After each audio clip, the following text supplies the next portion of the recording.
huge mahalo to Auntie Joe for another amazing Coconut Wireless, but it's now 5:30 p.m. and time for a live public affairs program. I'm your coordinator, Tanya Horlick. Tonight we are live, featuring the board president of Affordable Homeless Housing Alternatives and Humboldt County Supervising Planner, Michael Richardson. Because coming up quick here on Wednesday, January 26th, is the 2022 point-in-time count, which will be held thanks to local volunteers like Nezzy and the AHHA crew. So Nezzy, do you want to introduce yourself to our listeners? Hi, Tanya. This is Nezzy. Thank you for calling me and having me on your program. It's nice to be here. I'm the president of the board for Affordable Homeless Housing Alternatives and very much involved with community engagement. Thank you, Nezzy. And can you help explain what the point-in-time count does for our community? Well, if people are unfamiliar with the point-in-time count, it's the Housing and Urban Development. It's required by HUD. If you have you receive money from the Housing and Urban Development, then you're required to have a continuum of care. Ours is the Housing and Homeless Coalition for Humboldt, which is made up of multiple providers of varying kinds of services that address homelessness or issues around homelessness. And HUD requires that we do this point-in-time count to get information on the homeless population in our area. Its purpose basically is to, this is the results that we get as a community. It's called the community report, so that we get some understanding about what's going on with homelessness in our area. It's supposed to help us improve funding for homeless services, and also we meet the federal requirements for the data that they want us to report on. Also, we're supposed to get better data regarding who the individuals and families are that are experiencing homelessness in our communities, and then supposed to link that data collection effort to the national and local strategic programming and policy planning. So that's the reason why they do it, and it's a count of both sheltered and unsheltered homeless. The sheltered homeless are folks that, in this particular count, the night before on the 25th, will be surveyed. They're people who will be at the Mission and Betty's Village. They're inside, but they are essentially homeless. And then the morning of the 26th, starting at 7 in the morning or so, teams will be deployed to different geographic areas of the county that have been predetermined, and teams of at least 2 will go out to those areas to do what's called the unsheltered count. And people that are, the definition of the unsheltered, I guess, is important. It's individuals or families that don't have a adequate nighttime residence, people that they don't have a home, they don't go to a fixed regular place every day, and usually these are people that have a public or a private place that isn't designed for sleeping accommodation. So there are specific definitions, but that's basically people who are in makeshift shelters or on the streets or in vehicles or parks, or they're maybe in abandoned buildings or encamped, or those kinds of arrangements. Those that are not included in the count would be people who are in jail or in hospital or detox centers, rehabilitation facilities, or mental health facilities. Usually people that are doubled up or staying with other people are not also counted either. I don't think the clean and sober houses are counted either. But anyway, there are deployment centers throughout the county from north to south where people will gather and then begin their count. And the count basically is there's 2 ways that it's being done. One is observed, and it's using a telephone application called called the Blitz. If you are going around and just seeing people that appear to be homeless, but they might be sleeping, you don't want to disturb them or whatever, you could just simply observe and count them. there is a survey on the application that asks you to, engage folks if you can, and ask them if they would be willing to take the survey and explain to them, why you're doing it and who you are. And everybody, in order to be a volunteer, has to go through a training. Generally, this one is online. There's a video that Robert Ward did from the county, who's sort of leading the charge here. But anyway, the idea is to count as many people as possible from 7 in the morning until noon, and from there get some information about families and youth and people experiencing homelessness who are answering. If they're answering the questions, there's information coming in about where they slept and if they have issues around being involved with drugs, or if they, what they're in, because they have any income, and those kinds of questions, to get a better idea of who's out there. Yeah. Those that wish to register to volunteer tomorrow for the point in time count at 7 a.m. is when it starts, can still call staff to sign up at 211. So that's all you have to call if you want to volunteer for the point in time count. 211, and staff could sign you up. Or there's a website, which I can repeat again, folks, humboldt.pointintime.info. Our other guest who's with us now is Humboldt County Supervising Planner Michael Richardson, who's joining us to also help address some of the long-standing needs for people in the community. And I want to see if we can let our listeners know how this point-in-time count information is used to allocate county resources. So, Michael, I'm so honored to have you with us. You are supervising the planning of Humboldt County, and we've talked previously about the zoning of areas, and it's great to have you on with me again. So thank you so much for joining us. Happy to be here. And do you want to introduce yourself to our listeners a little bit? Sure. I'm with the long-range planning team within the Planning and Building Department, and we focus on things that are kind of more program-based. So we deal with changes to the zoning ordinances, changes to the general plan. We're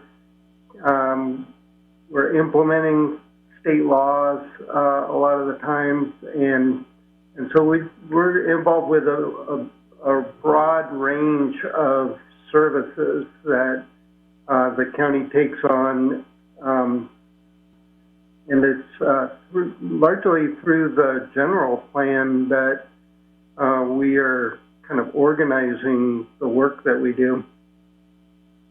So I invited you to this conversation partly because of just that the general plan and the zoning that you've put out is trying to the best of my knowledge, establish areas for safe camping and safe parking to help address the houselessness, at times crisis, in areas of our community. Just today, as I was walking down the street, I ran into a woman I'd never met before who was asking me out her car window, "Do you know where there's any rentals?" And she's in a car. There's many that don't even have that kind of property. So I really wonder if you could give us an update on what is the status for Humboldt County establishing these zones for safe camping and safe parking. Yeah, we are. We're confronting the housing crisis that Humboldt County faces on a number of levels. On one level, we are doing everything we can to increase the permitting of housing so that there's more supply there. But then we're also taking a look at how to address the needs of those experiencing homelessness. And I've been working with NESI trying to figure this out for many years, and one of the things that we decided this a while back, is that there's there's really a need for the county to identify areas where people can park overnight and just not be hassled, and these areas would have basic services, restroom facilities and places to wash your hands at least, and they'd be safe, and the law enforcement would know about them, and they would be supportive of people using these facilities. And part of the thinking here is that with this organized providing of services in this organized manner, we're going to be more efficient and able to reach more people with the limited resources that we have. And so we kind of designed this program in a very conceptual way to just address those that needed a place to park. And we approached the Board of Supervisors with this back in 2019, and they gave us the thumbs up, which was a big step forward for us. And so now we are in the process of taking action, or having the Planning Commission and the Board of Supervisors take action to actually make changes to the county's development codes to allow for these safe parking facilities. And we've come to learn that, some people don't even have cars that need a place to sleep as well. And so we're expanding the scope of these ordinance amendments to also address the needs of those experiencing homelessness that don't have cars, and so they can bring their tent or whatever sort of structure they've got to sleep in to these sites and get some relief and be able to sleep in peace. Amen to that, Michael. Well, Michael, you make it sound so wonderful, like it's going to happen, and I have great hope that is the case. But I've been spending a lot of time reading the proposed ordinances and the information about our county having a shelter crisis, and I really hope that we are able to see that vision brought to fruition in spite of all of the bureaucratic things that we have to go through to make it possible to even begin to create some opportunities in terms of meeting the requirements for this or that or the other thing. So I want to applaud you and Mary Milner and Director Ford and all the people who've been working so hard for so long with us sort of speaking in your ear continuously and encouraging all of that, and speaking on behalf of the things that you've worked so hard for to make these alternatives possible. You guys have worked so hard. I don't have enough ways to say thank you.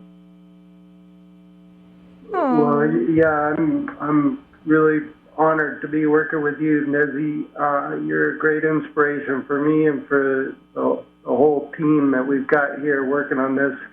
And one of the things that's really important is, the county has had an allowance for setting up emergency shelters on the books now for more than 10 years, and it hasn't happened. And part of the reason is because we haven't had the political will and the resources to make it happen. But then another part of it is that it often requires a permitting permit review process that involves public hearings, and that's a source of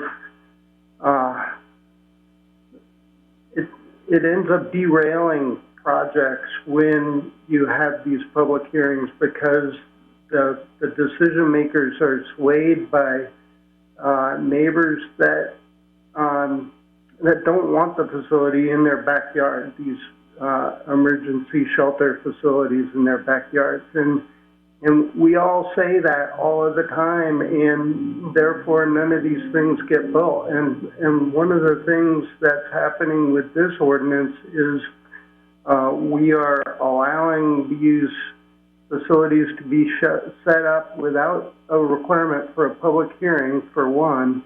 And then we're also trying to drive down the cost of providing these things by setting up these kind of standard plans that people can submit. They can just get a copy of one of these standard plans and say, yeah, I agree to do all of these things in this that are listed in this plan, and submit that, and we can approve the facility based on that agreement. And not only that, but the number of sites are expanding. We're allowing these sites to be in more different areas, different zones.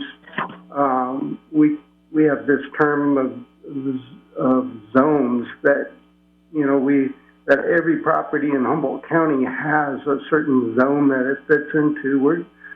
We're increasing the number of zones that allow these safe parking and safe shelter sites, and then we're also allowing them to occur on sites that are developed with existing churches. And the idea is that the existing churches have this infrastructure and this mission to help those that are less fortunate than others, and so they're just such a good fit, I think, for providing this service in a way that the government hasn't developed the resources for, hasn't had the resources for it, or the political will sometimes gets in the way as well. And so we're trying to tackle this problem in a variety of ways with this these new ordinances, and it's just what we're proposing at this time. We've circulated it for public review to a lot of providers and to other county agencies, but the public hearing hasn't happened yet. That's going to happen on February 3rd. The Planning Commission is scheduled to open the public hearing on it, and then after the Planning Commission holds public hearings on it, the Board of Supervisors will hold public hearings on it, and so what we're proposing may change through that process, and hopefully it gets better as a result of that work that is going to occur in this public sphere, and we'll come out of this in a couple of months with this new allowance for safe parking and safe shelter sites. So stay tuned. We're excited. I have a question, Michael, and this, I don't know how much of a wrench this puts into things, but in these ordinances, if somebody's going to do a project, it seems like they should be in the throes of figuring that out at this point, because the ordinances say specifically that these are pilot projects and they will end specifically on in July 23, I think it is, and that's not a lot of time. It's 18 months is in the legislation, but I'm wondering how we're going through all of this process. Is there the possibility of that date being extended based on when this actually gets formalized? Yeah, that is definitely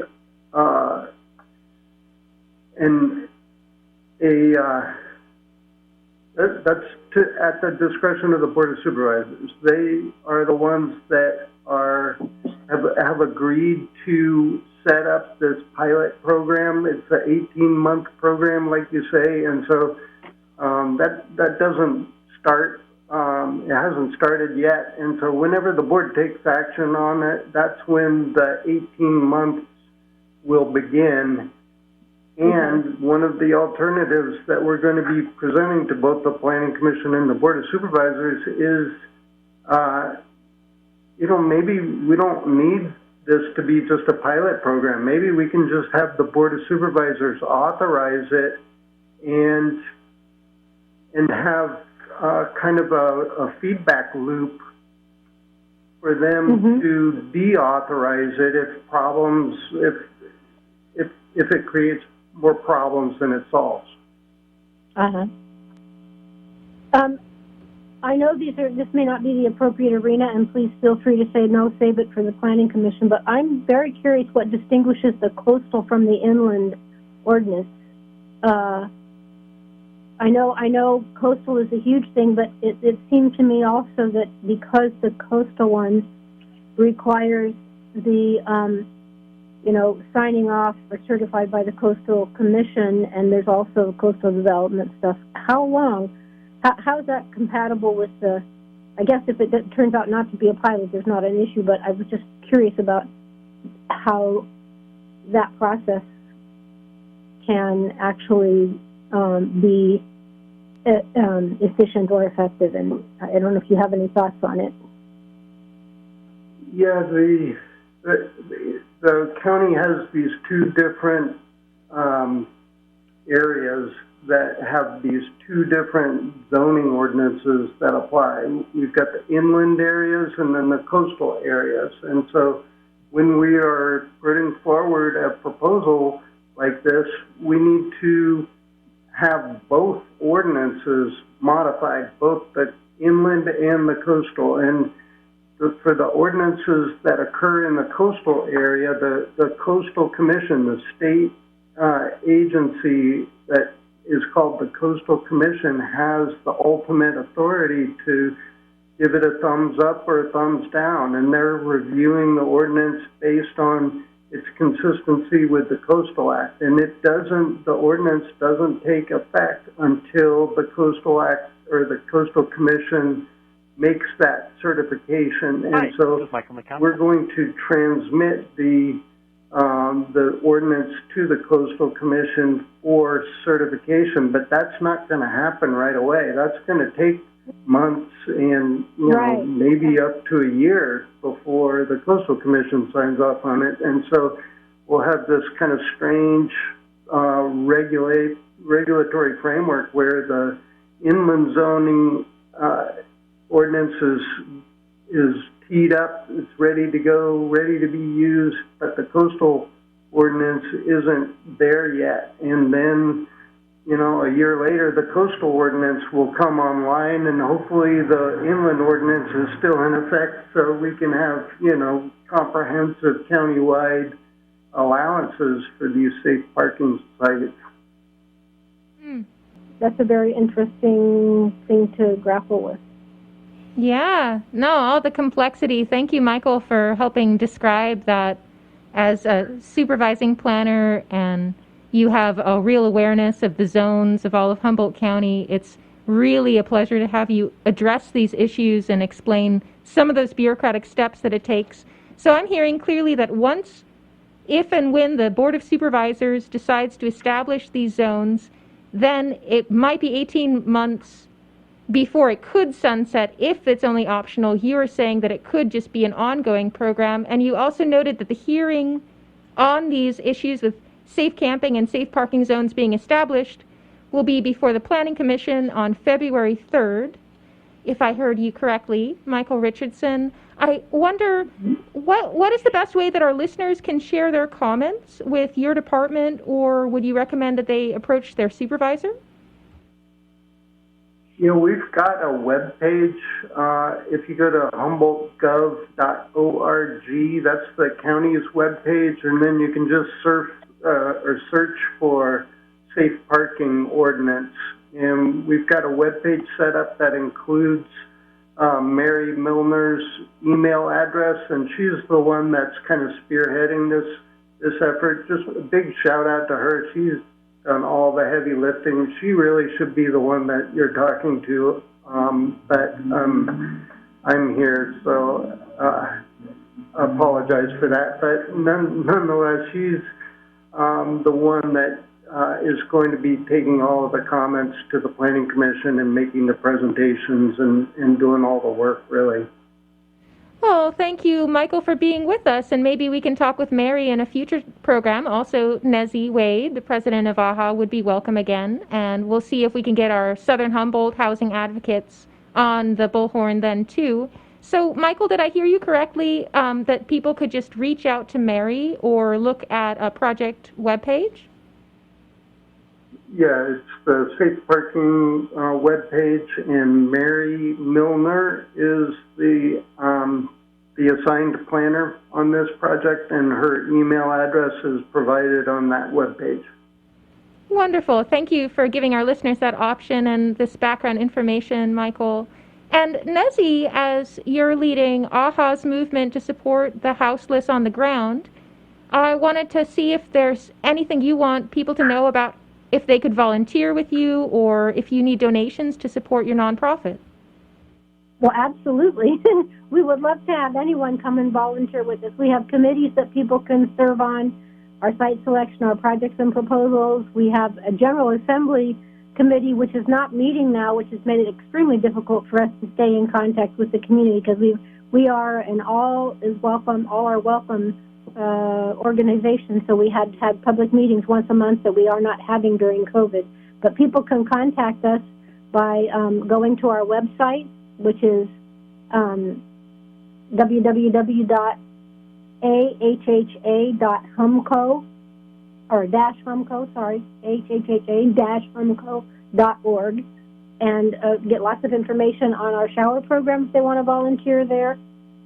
We also, we rely on community support all the way along. So donations of items we need for our caravan, which could be hygiene products, clothing, and donations, of course. We do a donor drive at the end of the year every year, and we really appreciate this community. We apply for all the local grants. We've been applying for grants, and we've done very well in this last year to continue to build up our services, and we have a couple of positions open right now with the organization for a community outreach worker and also a shower program coordinator. And we always have interest in backup drivers for the caravan. But if you would like to contribute, you can go to our webpage and do it via PayPal, or you can come by an operation. Our schedule of when we have services is online, and it would be great for you to see our operation in action and boots on the ground. We do a lot of direct outreach to our houseless population. Well, on behalf of KMUD Public Affairs, I want to give a real bow and thanks, gratitude to Nezzy Wade and AHHA, the Affordable Homeless Housing Alternatives, and also to Michael Richardson, the County Supervising Planner, who's joined us today to talk about this point-in-time count. And folks, if you want to sign up and help people at 7 a.m. tomorrow, you can call 211, and staff can help you sign up. That's it, 211. But it's now 6 p.m., and I should let you go, folks. Take care out there. Thank you, Tanya. Thank you.